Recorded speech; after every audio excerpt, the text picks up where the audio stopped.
Bapak Ibu yang ada di sini, yang ada di rumah dan dimanapun Bapak Ibu berada saat ini. Mari kita mau sembah Tuhan Allah yang luar biasa.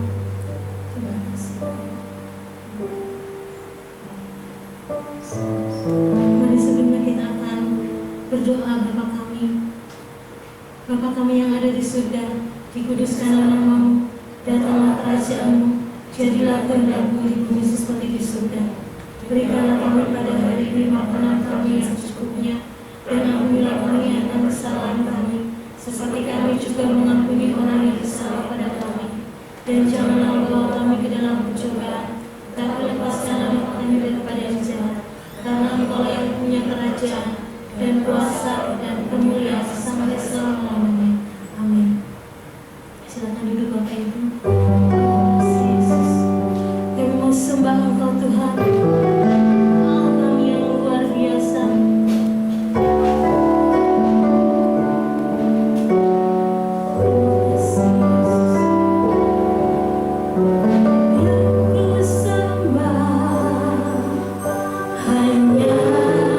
Hanya Yesus yang ku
gereja maupun kami yang ada di rumah Tuhan, kuasa-Mu Tuhan di dalam atas oleh tempat ya Bapak ya Tuhan Yesus. Kami yakin Tuhan bahwa Engkau hadir dimanapun kami berada ya Tuhan, 2-3 orang berkumpul Tuhan memuji Engkau Tuhan, Engkau hadir ya Bapak ya Tuhan Yesus. Suka-suka Tuhan kami akan memuji Engkau Tuhan, mendengarkan firman-Mu Tuhan Yesus. Bahwa mereka yang kebangkitan-Mu ya Tuhan, Kau persiapkan hati kami Tuhan, pikiran kami, telinga kami Tuhan, supaya siap mengabdi dengan benih firman-Mu ya Bapak ya Tuhan Yesus. Kami memuji dengan penuh sukacita, hanya di dalam nama-Mu kami berdoa dan mengucap syukur. Haleluya. Amin. Puji Tuhan. Mari Bapak Ibu kita pada hari ini kita semua memberikan korban syukur kita kepada Tuhan. Nanti untuk silakan saudari Hana bisa buat persembahan. Nanti yang ada di rumah bisa memberikan persembahannya melalui rekening gereja yang ada di belakang saya ini. Mari kita akan berdoa. Terima kasih Tuhan untuk berkat Tuhan pada hari ini Tuhan. Sebentar lagi kami akan memperlengkapi ibadah kami Tuhan dengan memberikan persembahan Tuhan. Kiranya Engkau berkati persembahan kami yang akan kami berikan Tuhan. Kiranya dapat memperoleh kerajaan surga-Mu Tuhan. Engkau berkati Tuhan juga buat pengelola yang akan mengelola persembahan kami Tuhan. Engkau berkati Roh Kudus-Mu Tuhan Yesus supaya dapat mengelola persembahan kami Tuhan sesuai dengan rencana-Mu dan rencana-Mu Tuhan atas gereja kami Tuhan. Kami menyerahkan persembahan kami Tuhan hanya di dalam nama Tuhan Yesus Kristus. Haleluya. Amin. Terima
anggur baru tercurah di tempat ini. Biarlah anggurnya tercurah menjadi berkat buat kita semua, menjadi berkat buat orang-orang semua bangsa, memuliakan Tuhan. Amin. Tercurah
Kami bersyukur pada sore hari ini. Terima kasih Tuhan.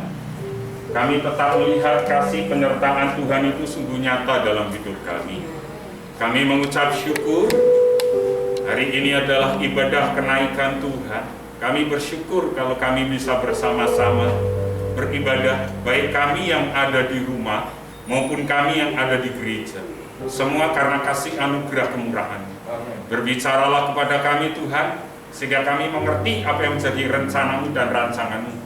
Sampaikan isi hatimu dan kehendakmu, sehingga kami tidak sesat jalan.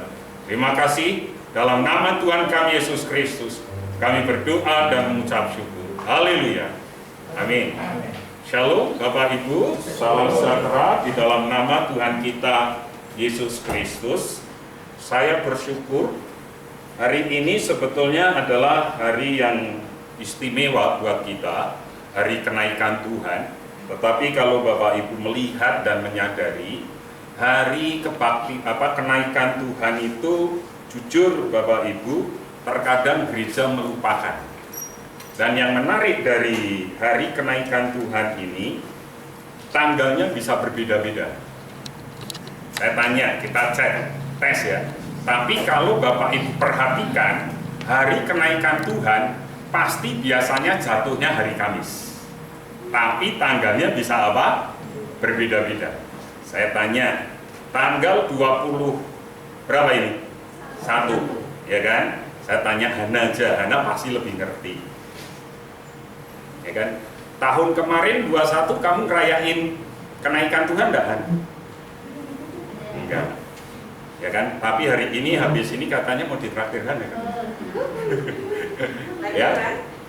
Jadi 21 Bapak Ibu hari ini 21 ya kan? Kenaikan Tuhan. Tapi tahun kemarin tanggal 21 tidak kenaikan Tuhan. Ya kan? Jemaat paling hafal adalah tanggal berapa? 25 Desember. Afrika Selatan bahkan sudah meniadakan hari libur untuk kenaikan Tuhan. Artinya banyak gereja yang tidak memahami dan tidak mengerti bahwa sebenarnya kenaikan Tuhan itu sungguh sangat penting. Saya minta maaf, seharusnya begitu ibadah Paskah bulan kemarin Bapak Ibu, temanya itu kan harusnya di Lukas pasal yang ke-24, dimulai dari perjalanan wanita yang pergi ke makam Tuhan Yesus, Emmaus, Tuhan Yesus ketemu dengan murid-muridnya, itu kan pas kalau dihitung, dan hari ini di perikop yang terakhir. Saya tidak jadi bahas itu kalau tiba-tiba malam ini saya bahas tentang Lukas kenaikan Tuhan Yesus, tetapi 3 perikop di atasnya Bapak Ibu tidak mengikuti, sehingga nanti malah jadi bingung. Sehingga semalam dengan cepat Tuhan, saya minta Tuhan saya mau ganti, dan akhirnya saya menemukan bahwa ada fakta kenaikan Kristus yang terkadang kita sebagai anak-anak Tuhan itu tidak menyadari. Kayak tadi saya sampaikan, kalau Natal biasanya dirayakan dengan meriah, tetapi kenaikan Tuhan terkadang jemaat Tuhan itu tidak terlalu memperhatikan, tidak diperdulikan, sampai Afrika Selatan sudah mentiadakannya. Nah, saya mencatat ada 3 fakta atau makna yang penting di dalam kenaikan Kristus. Yang pertama Bapak Ibu, tolong. Ini. Yang pertama, kalau Bapak Ibu lihat ini tulisannya fakta kenaikan Kristus. Karena di rumah saya pakai XP, di sini sudah 10 ya.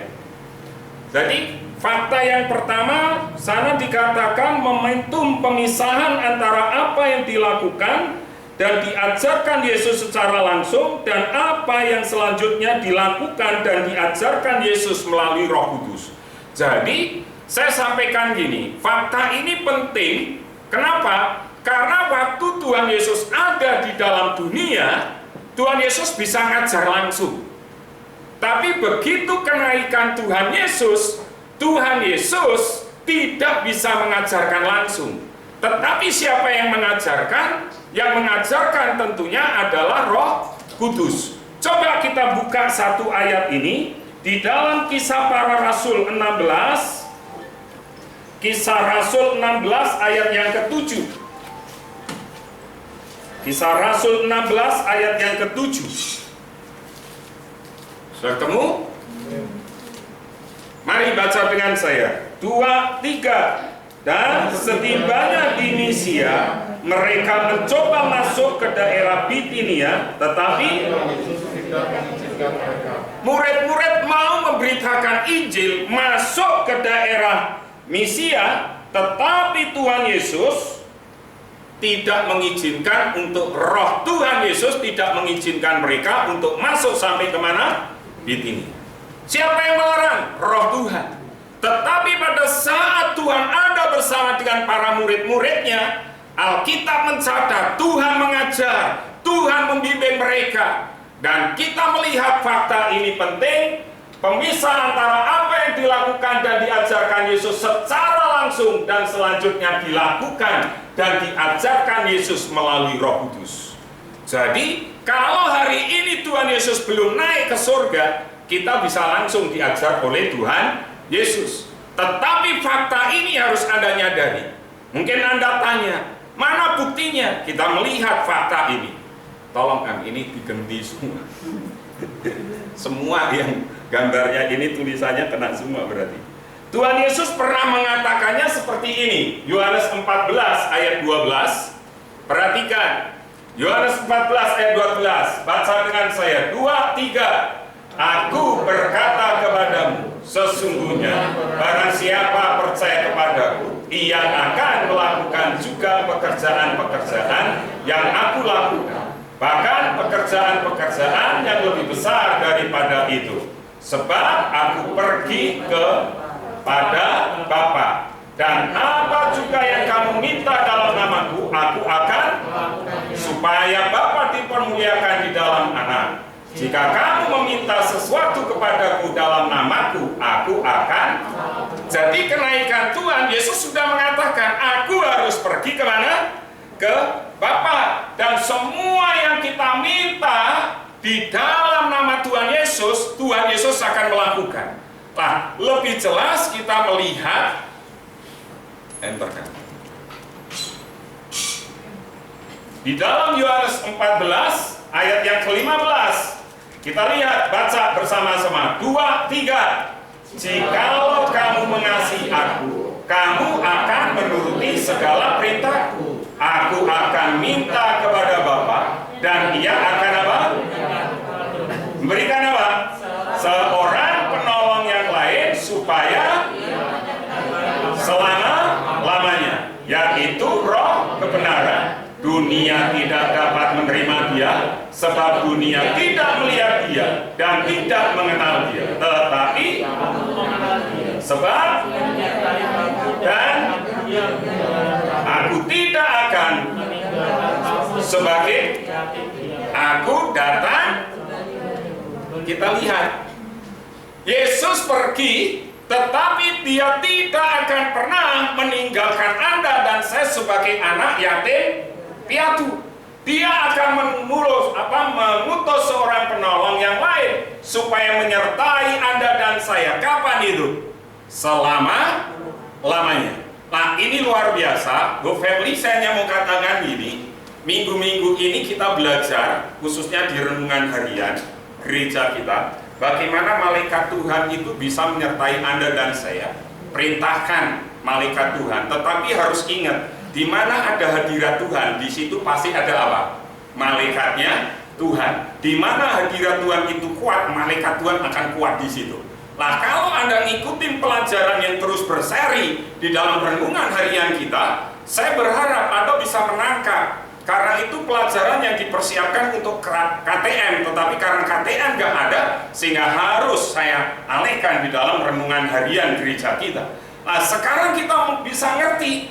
Aku minta kepada Bapa dan Ia akan memberikan kepadamu seorang penolong yang lain supaya Ia menyertai kamu selama-lamanya, yaitu Roh kebenaran. Dunia tidak mengenal.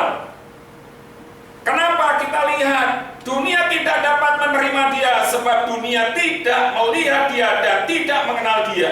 Tetapi kamu mengenal Dia sebab Ia menyertai kamu dan akan diam di mana? Di dalam hidup Anda dan saya. Roh itu diam dalam hidup Anda dan saya. Dunia tidak kenal, dunia tidak tahu, dan dunia tidak akan pernah mengerti. Dan yang luar biasa di sana dikatakan, aku datang kembali kepadamu. Nah, dari sini saya berharap Hope Family kita tahu kenaikan Tuhan, fakta yang terpenting adalah memisahkan. Yesus ngajar secara langsung, tetapi pada saat dia naik ke dalam ke surga, kita tahu bahwa Tuhan mengutus rohnya, dan itu diberikan selama-lamanya kepada Anda dan saya. Untuk apa diberikan? Untuk menolong Anda dan saya. Jadi kalau kita menyadari ini, di mana dia ada di dalam hidup Anda dan saya, roh itu ada dalam hidup Anda dan saya. Makanya Hope Family, gereja kita tidak ada senantiasa setiap tahun ada ibadah pencurahan Roh Kudus. Kenapa? Sepertinya Roh Kudus itu hanya ada setelah ibadah kenaikan Tuhan Yesus. Selama 10 hari enggak perlu. Kenapa? Roh itu ada dalam hidup Anda dan saya. Setiap saat, setiap waktu Anda bisa mengaktifkan manusia roh Anda. Nah, kalau kita menyadari ini, maka yang penting Anda dan saya harus menyadari bahwa fakta mengenai keberadaan Roh Kudus itu benar-benar ada dalam hidup Anda dan saya, menyertai hidup Anda dan saya. Lalu yang kedua, fakta kenaikan Tuhan Yesus yang kedua adalah mengakhiri pelayanan Yesus dalam tubuh fisiknya yang dibatasi waktu dan tempat, dan memulai pelayanan Yesus dalam apa? Tubuh rohaninya, yaitu apa? Gereja.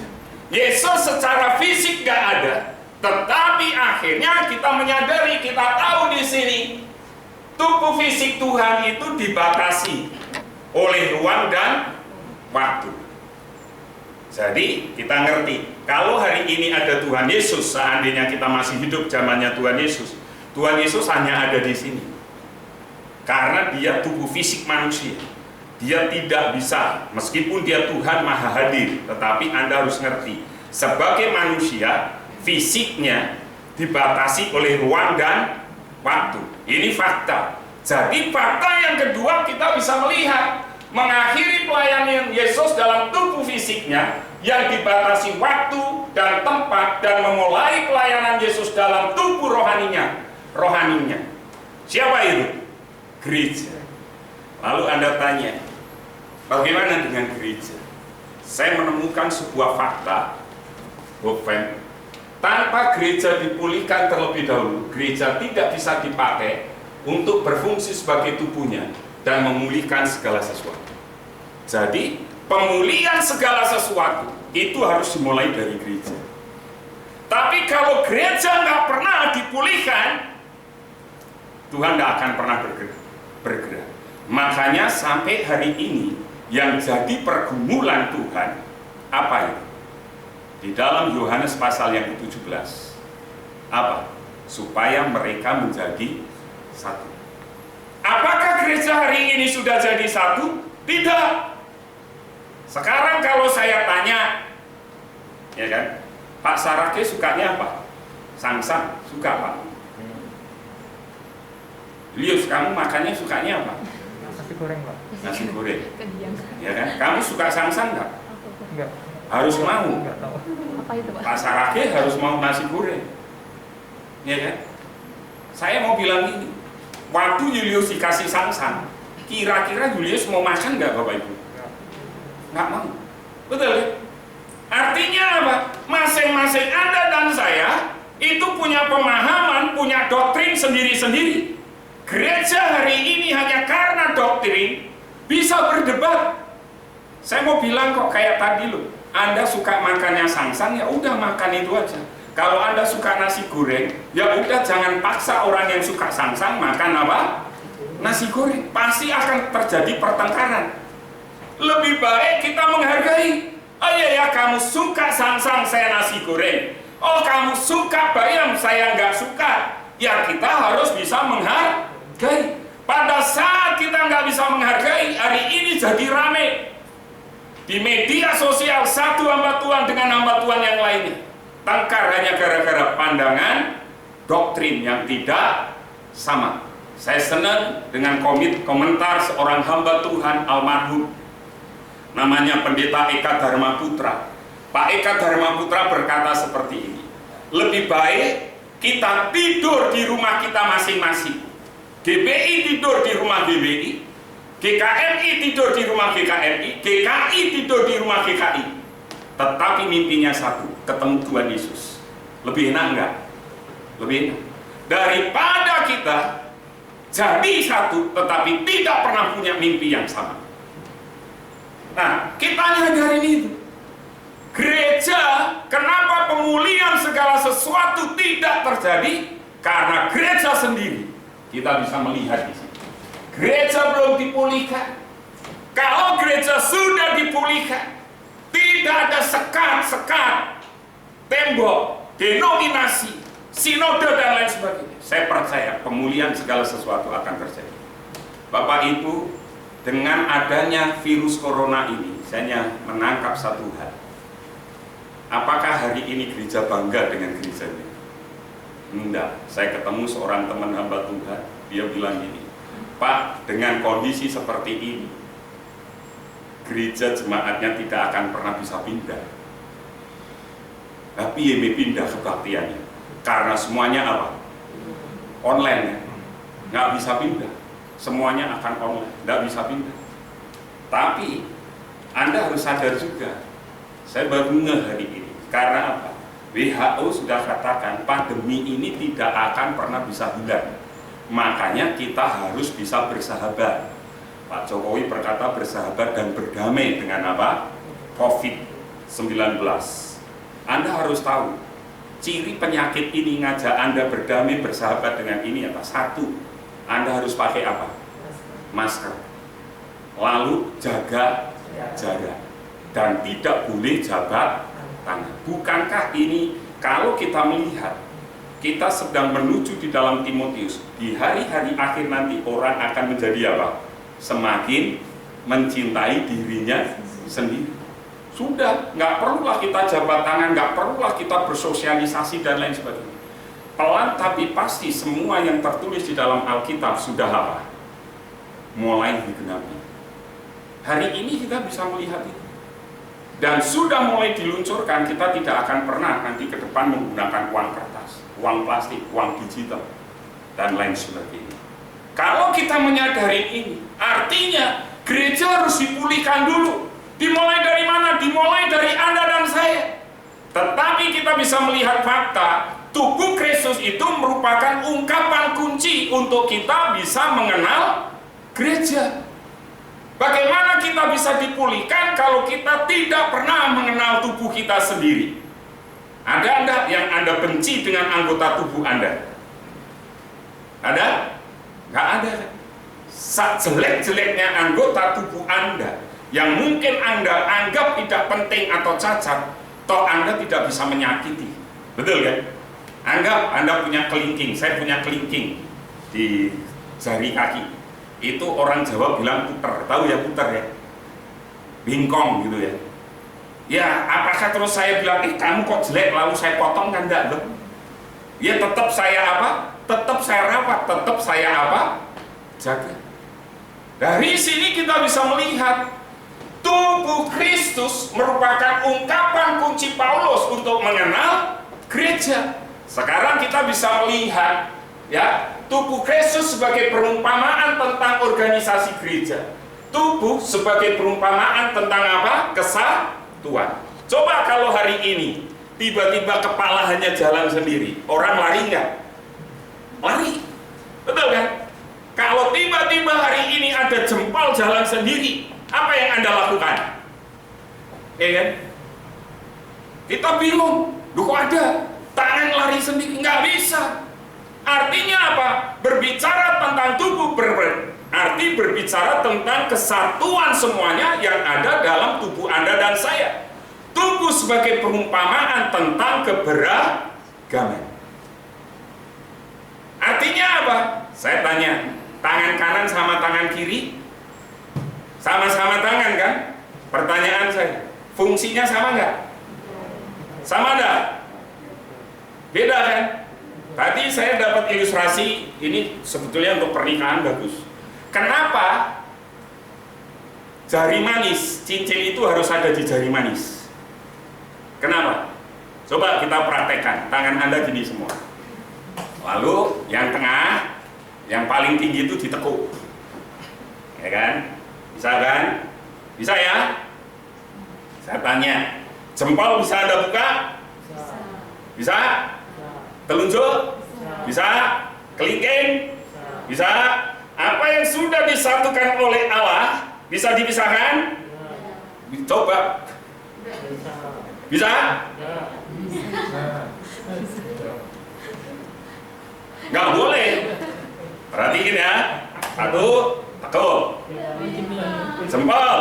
Mulai dari jempol. Bapak ibumu bisa pisah nggak dengan kamu? Bisa? Anak? Bisa? Bisa. Ya kan saudara? Bisa. Istri? Bisa. Ini. Bisa? Yang jari manis ini lo buka, oh. Bisa nggak? Bisa? Hah? Bisa? Susah. Ya kan? Kita lihat itu berbicara tentang keberagaman. Masing-masing tubuh punya fungsi yang berbeda-beda, tetapi diikat di dalam kesatuan. Nah, kalau kita nyadarin ini, gereja adalah tubuh kehadiran Kristus. Gereja adalah wujud kehadiran Kristus.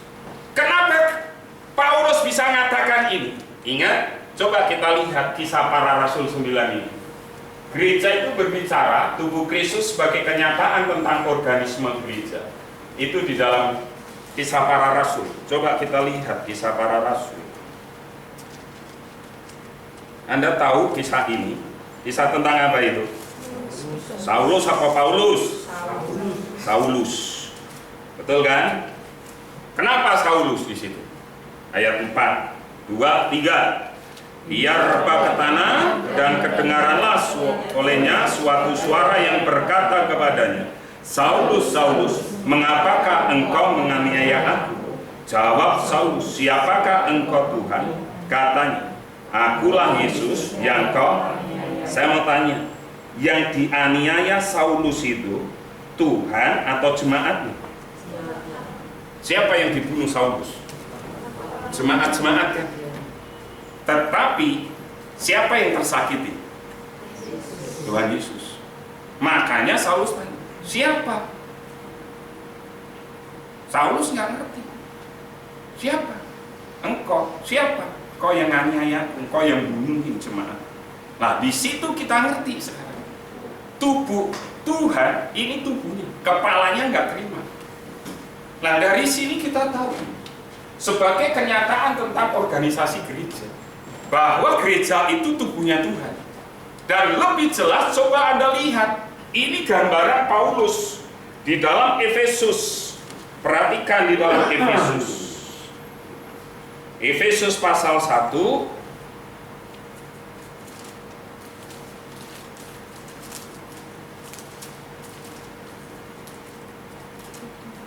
Sudah ketemu? Perhatikan ayat yang ke-22. Mari baca dengan saya. 2, 3. Dan dia telah diberikannya kepada jemaat sebagai apa? Dan jemaat yang adalah tubuhnya, yaitu yang memenuhi. Anda lihat kepalanya siapa? Kristus. Gereja itu tubuhnya. Itu berbicara tentang kesatuan. Dan kita lihat seperti ini. Kristus kepalanya, jemaat adalah tubuhnya. Dan di bagian yang terakhir, jemaat yang adalah tubuhnya, yaitu kepenuhan Kristus yang memenuhi semuanya dan segala sesuatu. Maksudnya seperti ini. Ini gereja ini kayak gelas dipenuhi oleh Tuhan. Gereja sebagai wadah, Yesus sebagai pribadi yang memenuhi wadah tersebut dengan dirinya sendiri. Jadi kalau hari ini ada gereja yang mengatasnamakan dia tubuh Kristus, Tetapi hari ini dia bisa berjalan tanpa Roh Kudus, tanda tanya besar. Makanya Billy Graham pernah bilang gini, kalau hari ini Roh Kudus diangkat dari Amerika, maka hanya 20% gereja yang mati. 80% bisa apa? Berjalan.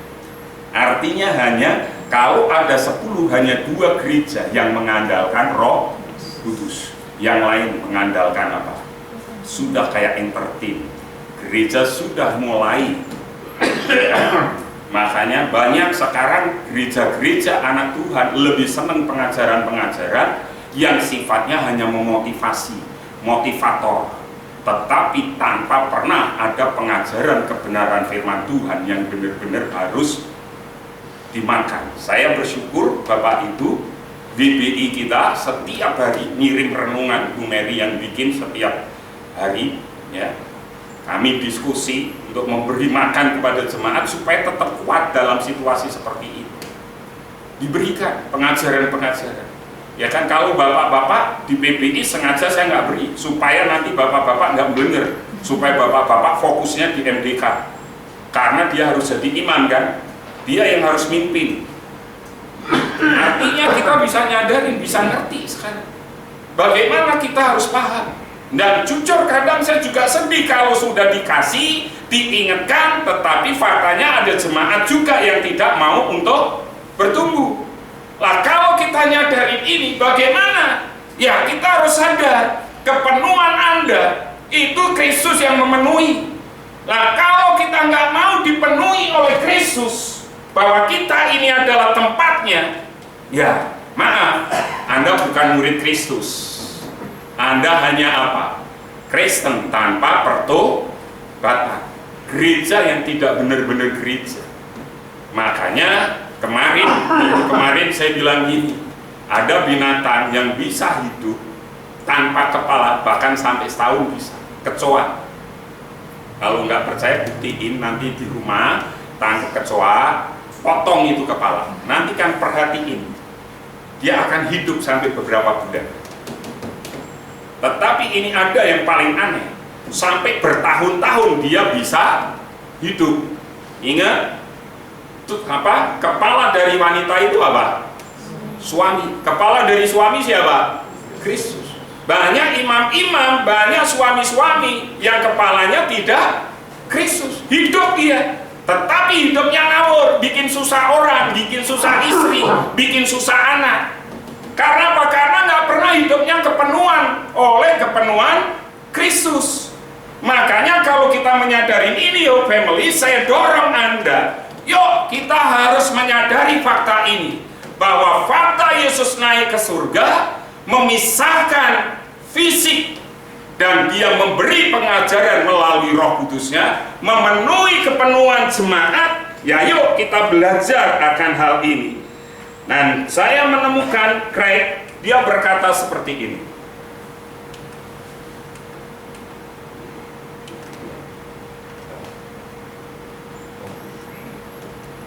Ingat saya slide-nya kita lihat sekarang. Kita adalah tubuhnya, tangannya, kakinya, kehadirannya, perhatiannya, belas kasihnya. Jadi kalau kita lihat sekarang, Anda siapa? Anda tubuhnya kan? Berarti Anda tubuhnya, berarti tangannya, kakinya, kehadirannya, perhatiannya, belas kasihnya. Sekarang kalau gini saya tanya, Anda ada, Kristus ada nggak kira-kira? Halo? Anda kan tubuhnya Kristus. Anda ada, Kristus ada nggak dalam hidup Anda? Berarti dia hadir nggak di mana Anda tinggal? Yakin?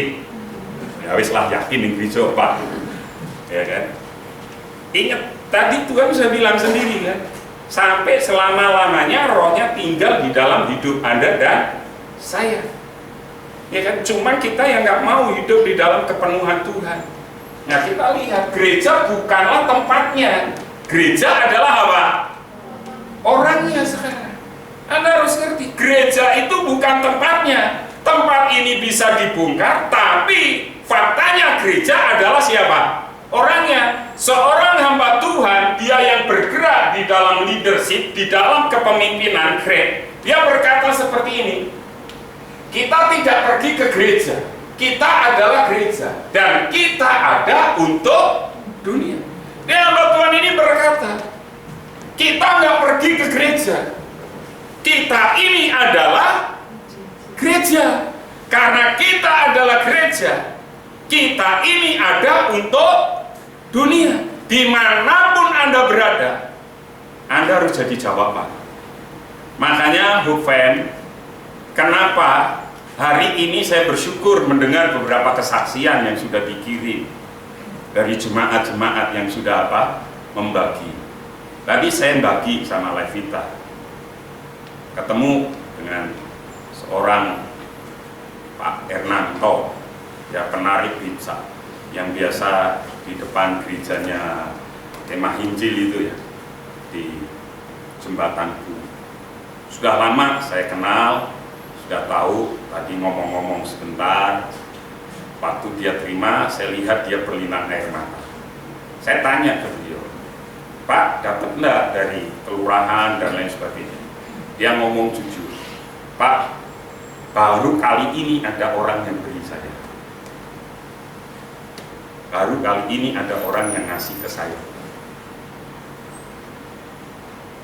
Dan ternyata beberapa jemaat ngalami hal yang sama. Jogo tonggo itu benar-benar kita menjaga tetangga kita, betul kan? Untuk kita jadi berkat. Sehingga kenapa? Anda itu gereja, Anda harus jadi berkat, Anda harus jadi garam dan terang dunia. Kita masih ada sekitar nanti 80-90 paket yang kita akan bagi nanti tanggal 30. Kita akan bagi lagi. Dan saya bersyukur kesaksian-kesaksian itu menguatkan saya, juga menguatkan beberapa jemaat yang mendengar dan melihat. Ya kan? Tadi saya sama kakak saya bawa satu ya, ke Poncol. Saya kenal seorang bapak. Dia lahir tahun 52. Dia tukang ojek. Kemarin saya baru ngomong-ngomong sama klien. Bapak ini dia tidak ikut di ojek online. Enggak. Karena apa? Karena faktor motornya tidak memungkinkan. Dan dia bagaimana dia ngojek? Ya dia hanya nongkrong aja di depan stasiun Poncol. Saya tanya, Pak sudah ada? Enggak, sudah seminggu ini nggak ada orang.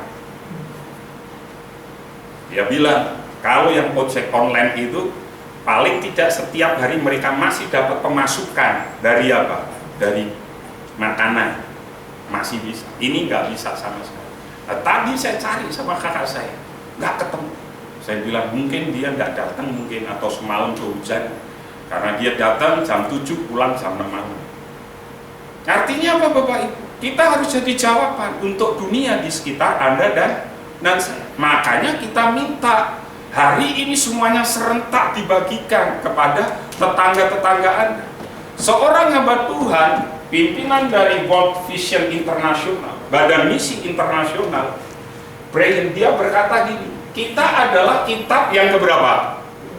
Alkitab dari PL, Kejadian sampai Wahyu jumlahnya berapa? 66. Anda dan saya kitab yang keberapa? 67. Kenapa? Kita ini terbuka untuk orang. Orang-orang membaca hidup kita, tindakan kita, dan perkataan kita. Berdasarkan hal-hal itu mereka menyimpulkan mengenai arti dari seorang Kristiani. Bagaimana Anda hari ini akan dinilai oleh orang? Orang mau terima Kristus atau tidak, lihat tingkah laku Anda.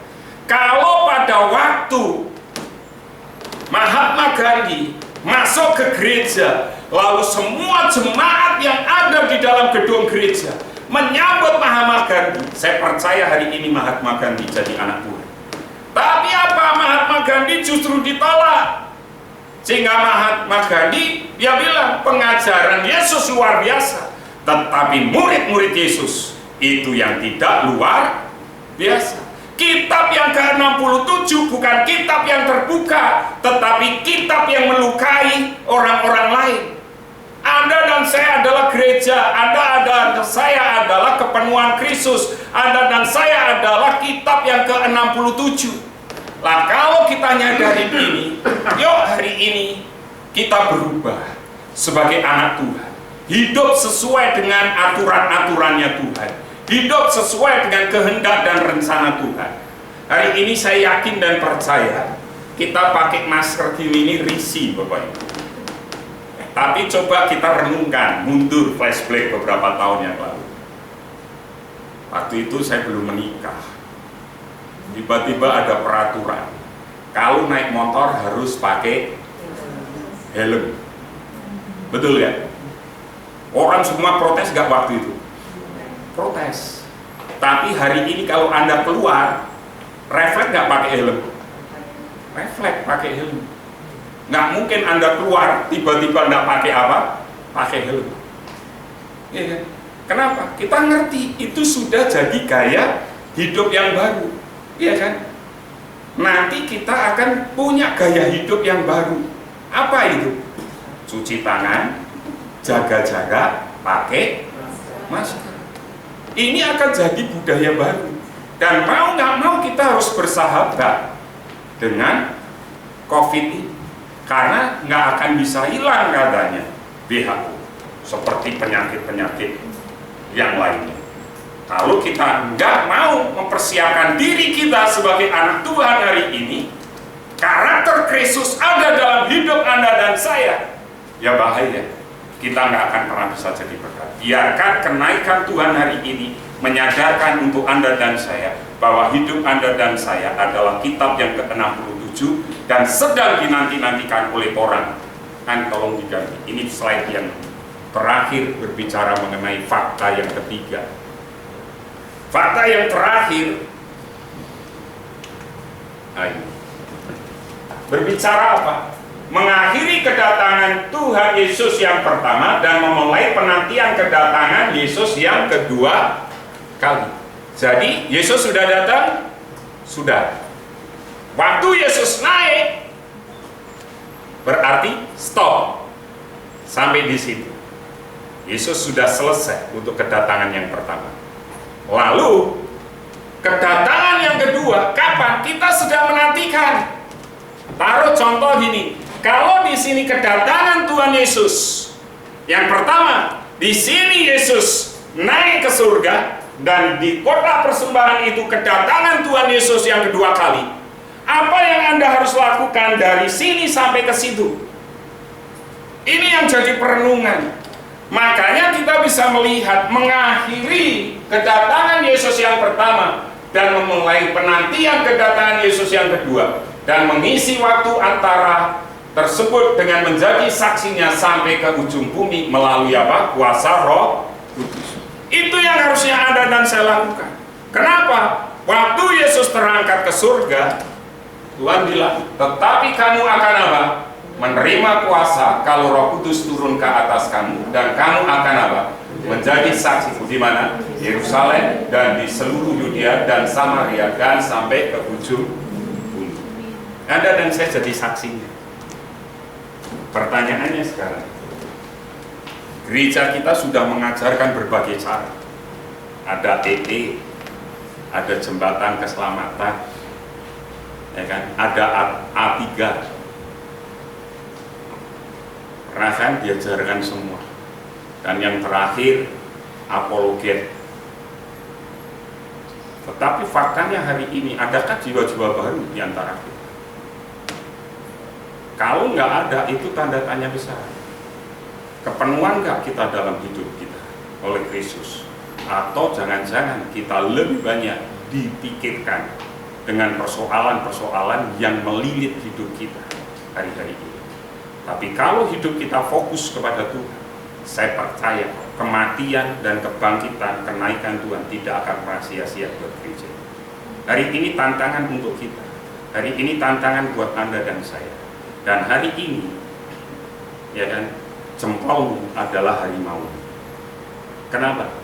Semua sekarang yang di sini. Betul kan Bapak Ibu? Bisa Saya mau bilang, setiap saya bikin status Bapak Ibu, tidak hanya jemaat, preman pun ada yang baca. Makanya kalau Bapak Ibu lihat, kadang saya ngomong tegas tentang gereja. Bahkan saya juga pernah kirim, sekarang pelacur, preman datang beribadah di gereja apa? Online. Kenapa? Karena saya mau menggarami mereka juga. Saya mau menjangkau mereka juga. Ada orang banyak, bahkan bukan anak-anak Tuhan. Tapi satu hal, ini tugas Anda dan saya. Ini tanggung jawab buat Anda dan saya. Makanya kenapa saya minta, yuk masuk doa puasa.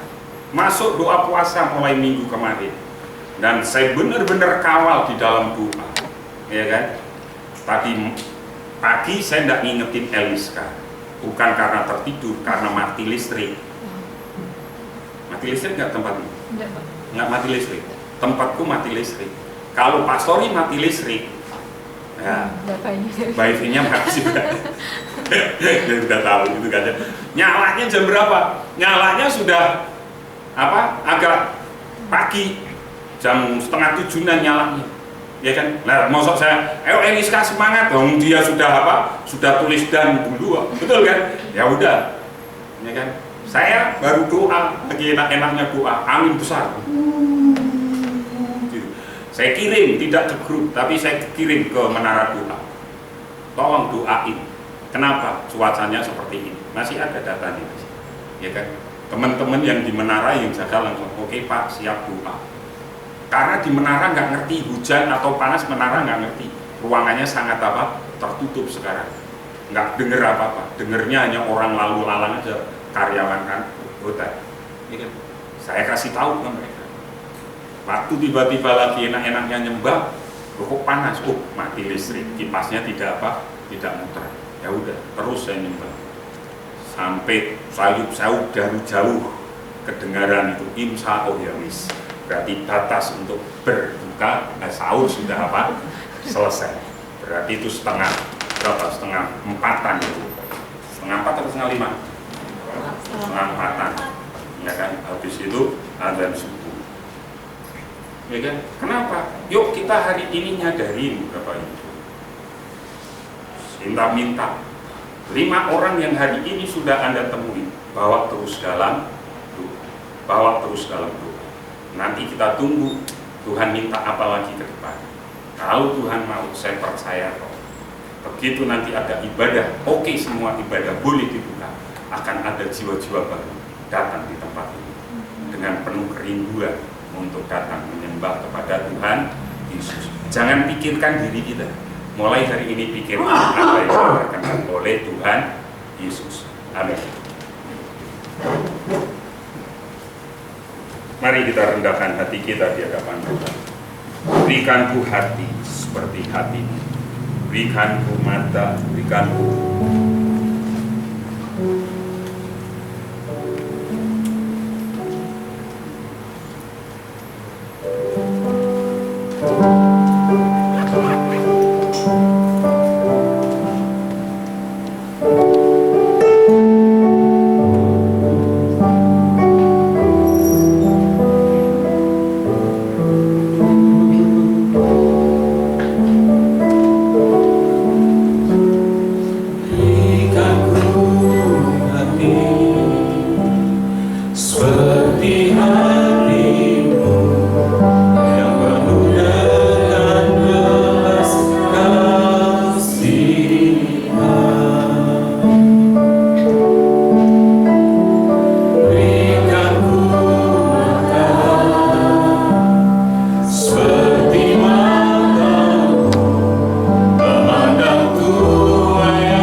pertemuan-pertemuan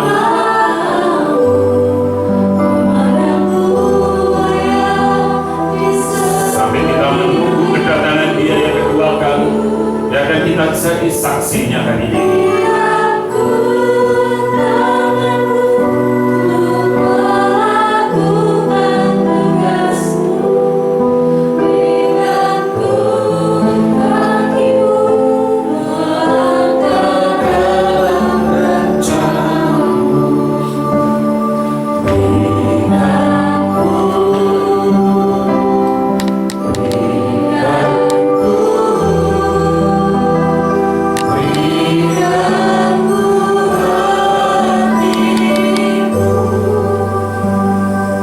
Coba kau lihat hari ini, kau sudah membagikan. Pada saat kau mengulurkan tangan, bukankah tangan yang menerima dan tatapan mata yang menerima ini penuh dengan pengharapan? Bukan hanya sembahku, tetapi ada satu pengharapan yang selama ini mereka nanti-nantikan. Kristus. Biarkan hari-hari ini menjadi hari-harimu dengan Kristus. Hari ini sudah tepat jam 6 lebih 15 menit. Kita sudah mengakhiri program doa puasa kita. Tapi ingat, kita harus tetap melangkah, menjaga orang-orang yang sudah Tuhan percaya. Gembalakan mereka. Itu tanggung jawabmu dan tanggung jawab. Mereka menanti-nantikan Kristus itu dalam hidup mereka. Mari kita berdiri bersama-sama. Taruh tangan kananmu di dada, dengan imanmu katakan, berikan ku tanganmu untuk melakukan tugasmu, berikan ku kakimu melangkah dalam rencanamu, berikan ku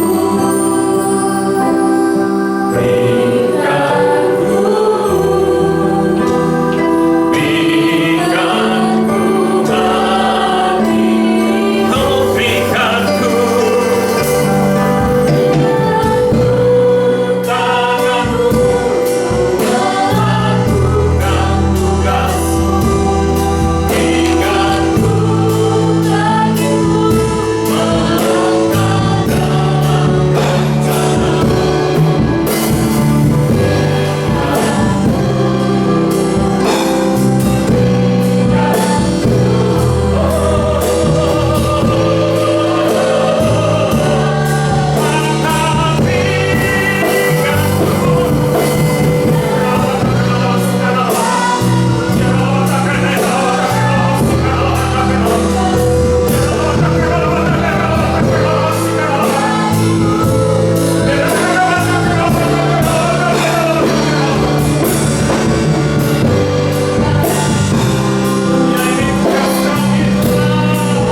Tuhan, tugas ini adalah tugas kami. Engkau sudah naik, kami adalah tubuh. Ini adalah gereja. Kami akan menyelesaikan tugas ini. Kami tahu Roh-Mu menyertai kami. Kami tidak akan takut. Kami bersyukur. Kami sudah melangkah dengan iman sesuai dengan apa yang Kau perintahkan. Hari ini kami sudah berbagi kasih dengan mereka. Tapi satu hal yang kami boleh tangkap dan kami melihat, bukan sembako yang mereka harapkan, tetapi berita keselamatan yang mereka nanti-nantikan. Biarkan hari-hari ini adalah langkah awal kami untuk kami memulai persahabatan dengan mereka. Esok, lusa, akhir tahun ini, mereka akan dimenangkan bagi kemuliaan Tuhan. Terima kasih Tuhan Yesus, materaikan firman, fakta bahwa Engkau sudah naik, fakta bahwa Engkau menginginkan kami gereja jadi saksi karena kepenuhan, akan kami responi sore ini. Dalam nama Tuhan Yesus kami berdoa dan mengucap syukur. Haleluya. Amin. Silakan duduk. Hari ini kita akan melatih pengurus HG. Proyek HG adalah proyek pembangunan teras depan, Bapak Ibu. Minggu-minggu ke depan kita akan merenovasi pagar gedung gereja kita. Kita akan renovasi secepatnya supaya ke depan gereja kita lebih tampak, lebih bagus dari depan. Dan hari ini kita akan mendukung doa dan melantik mereka supaya ke depan mereka bekerja. Bapak Ibu dukung mereka di dalam pendanaan, juga di dalam hal keuangan. Saya undang untuk koordinator ketua Penatua Petrus Sugeng bisa maju ke depan. Mohon tetap jaga jarak, bisa di sebelah sini. Bendahara Ibu Andi.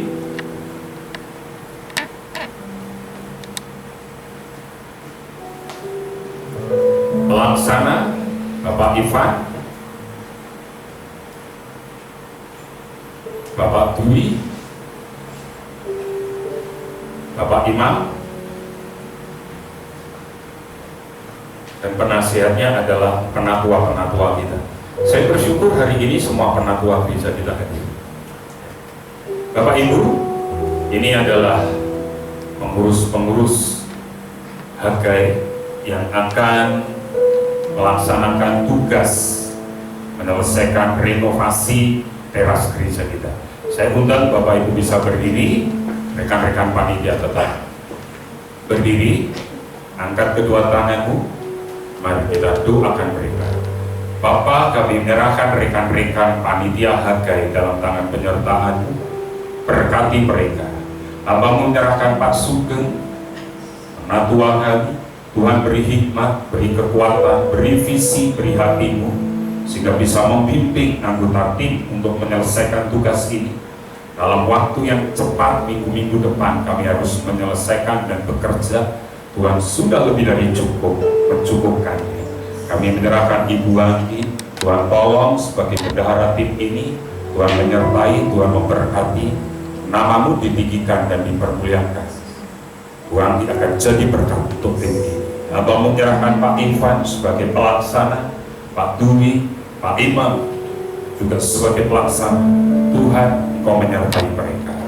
Kerja mereka adalah melayani Tuhan untuk pekerjaan Tuhan. Kami percaya teras gedung gereja kami, kemegahannya akan lebih megah lagi dari sekarang dan akan mempermuliakan Tuhan, sehingga akan banyak memenangkan jiwa bagi kemuliaan Tuhan.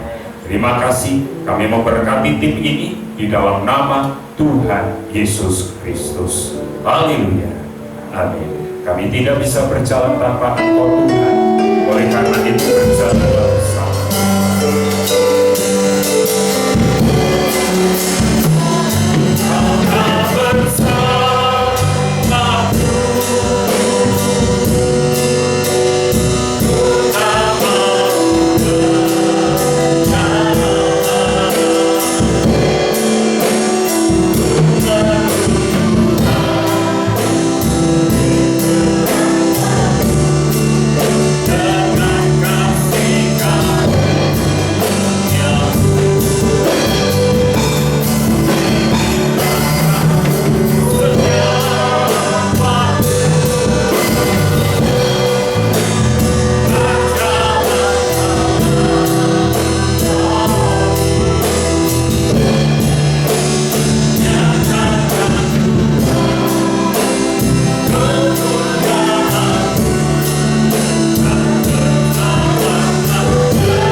berbuat bakti, sekarang beraktivitaslah, berkaryalah. Di mana Tuhan taruh engkau, angkat hatimu, pandanglah Tuhan, dan nikmatilah berkat-berkat-Nya. Oh family, kamulah bangsa yang terpilih, imamat yang rajani, bangsa yang kudus, umat kepunyaan Allah, untuk menyatakan kebesaran dan kedahsyatan namanya. Engkau telah ditetapkan menjadi kepala, bukan jadi ekor. Dibawa oleh Tuhan semakin naik, tidak semakin turun. Masa depanmu sungguh ada, dan harapanmu tidak pernah sia-sia. Di tangan kananmu umur panjang, di tangan kirimu kekayaan dan kehormatan, sehingga engkau tidak pernah berhutang, tetapi engkau akan menghutangi bangsa-bangsa. Dari Tuhan datang pertolongan, berkat-Mu atas umat-Mu, kasih karunia dari Tuhan Yesus Kristus, kasih sayang dari Bapa, persekutuan dan penjagaan yang dahsyat dari Roh Kudus menyertai engkau sekalian. Mulai hari ini, esok, lusa, sampai Maranatha, Tuhan Yesus datang kedua kali menjemput kita semua di awan kemuliaan. Haleluya. Bapa, terima kasih.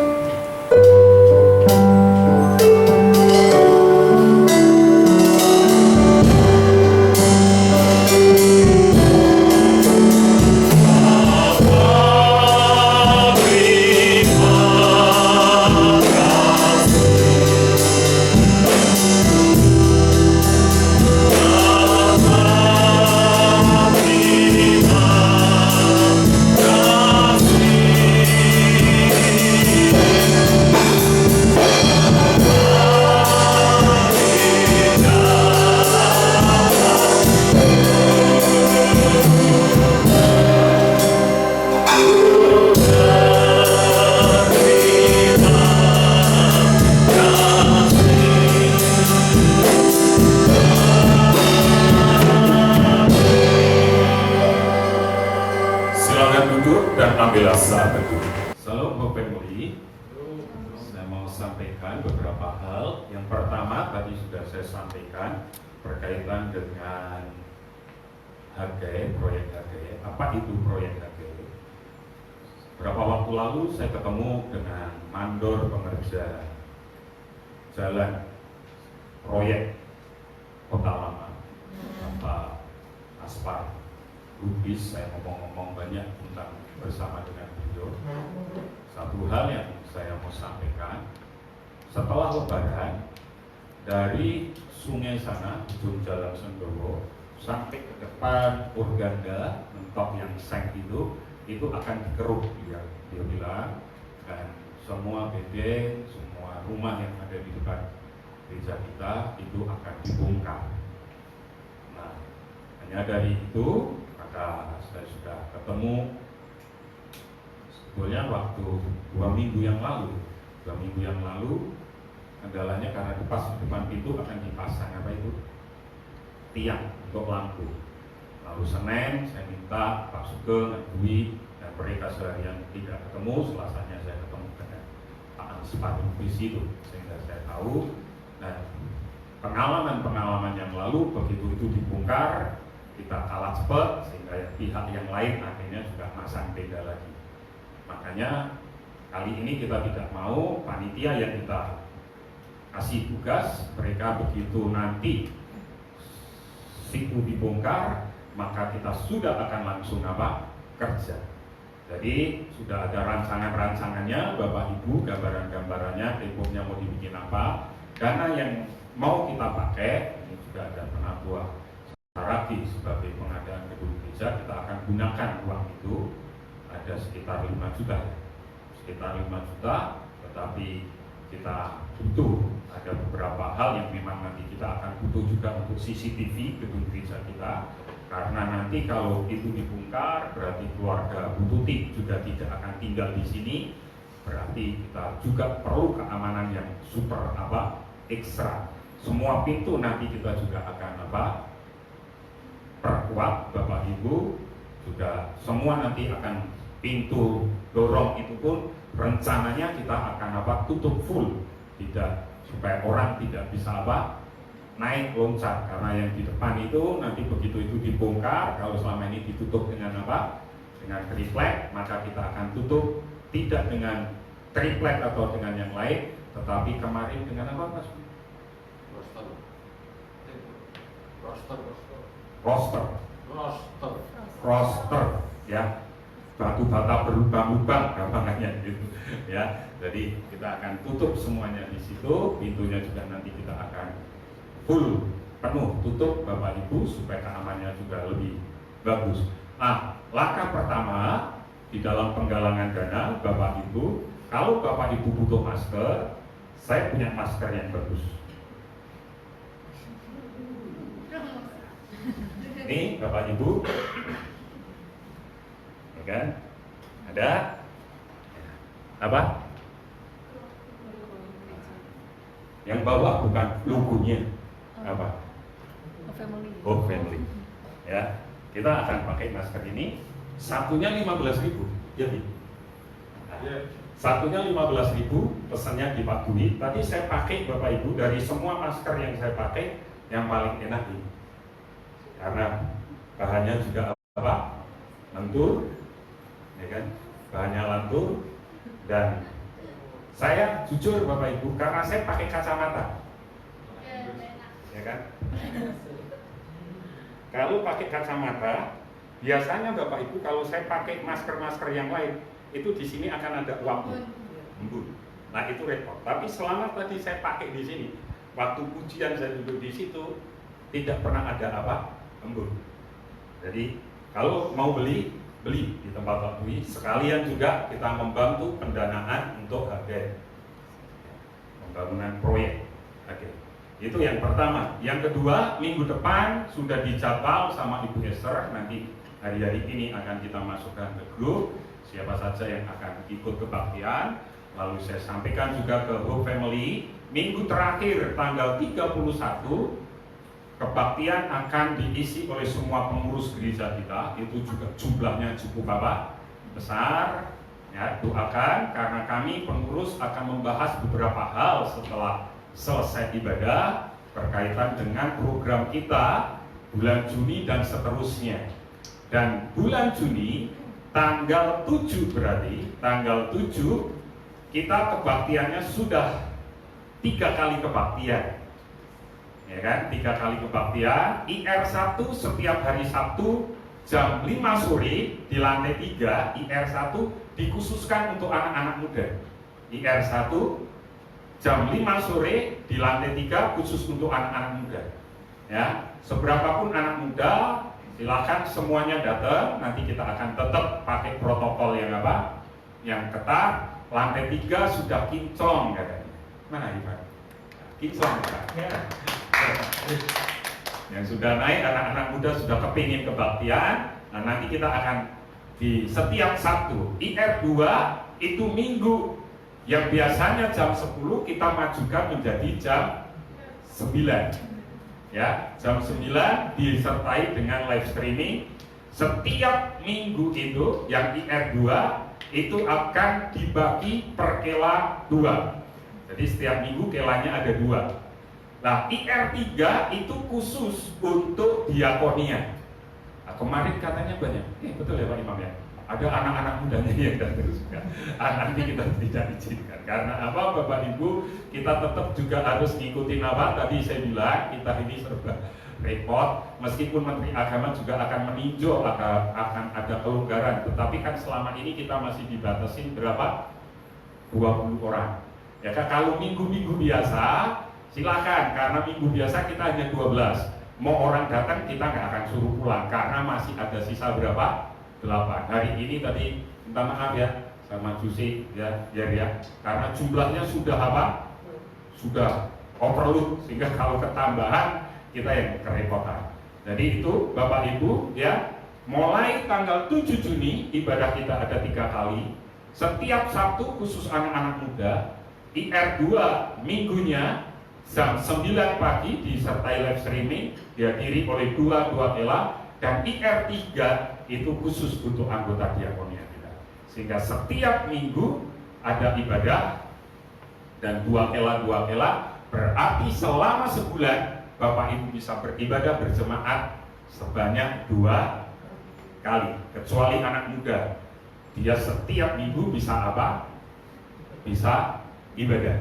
Ya, semua firmannya nanti sama. IR1, IR2, IR3 semuanya sama.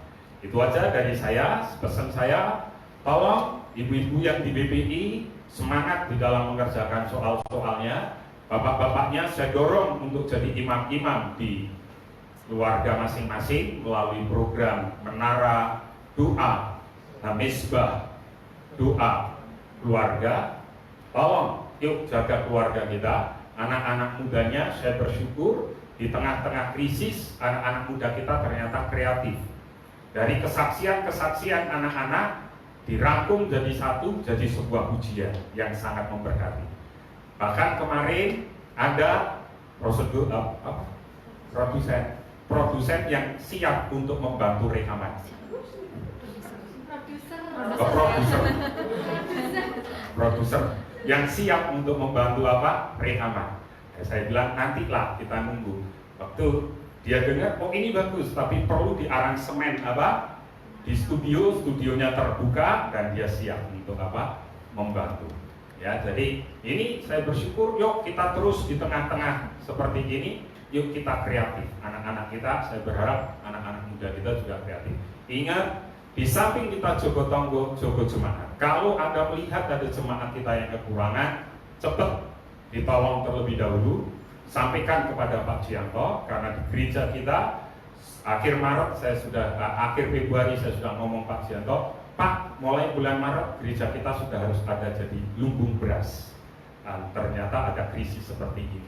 Gereja kita tetap akan ada beras setiap minggunya, Bapak Ibu. Jadi tolong jemaat yang memang benar-benar membutuhkan, nggak usah malu ngomong sama Pak Jianto. Saya bukan Tuhan, sehingga saya dan Bu Mary tidak senantiasa tahu kalau Bapak Ibu kekurangan. Nggak usah malu untuk bertanya.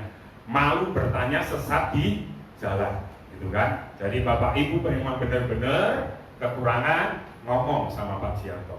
Pak, memang itu dari jemaat, berkat untuk Anda yang memang kita sudah siapkan dari Februari, Tuhan sudah atur itu.